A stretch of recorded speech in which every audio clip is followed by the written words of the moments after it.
సరే ఏ తలుపు తీవే తలుపు తీ ఎందుకు అరే ఎందుకు లోపలికి వచ్చి ఒక చెప్పు మనకెందుకు లోపలికి వచ్చి చెబుతా కదా నువ్వు నేను అడిగిన డబ్బు తీసుకొచ్చి ఇస్తేనే ఈ ఇంట్లో నీకు పుట్టగతులు. డబ్బులు ఇవ్వని బ్యాంకులో మూసేస్తుంటే నేనెక్కడ తెచ్చేదే తలుపు తీవే ఇలాగే ఇక్కడ అరుస్తుంటే ముష్టో నలకని పిచ్చి కుక్కలు పైన పడి చంపేస్తాయా అలా జరిగితే మంచిదే.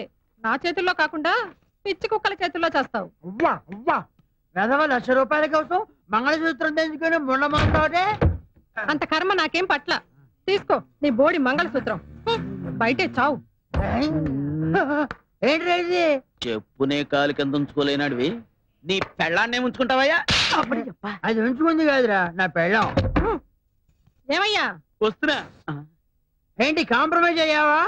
లేదు, నువ్వు మగాడి అనిపించుకోవాలనుకుంటే ఆ డబ్బు తెచ్చి నా చేతిలో పెట్టు.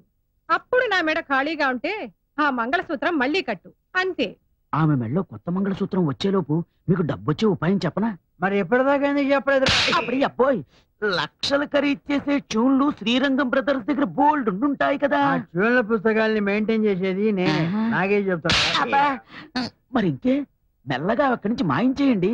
మన దగ్గర క్యాసెట్ కంపెనీ వాడు ఉన్నాడు, మంచి ధర కమ్ముదాం. ఆ తర్వాత చెరిసగం పంచుకుందాం. ముందు మీద మంగళసూత్రం మీద అయితే ఓకే.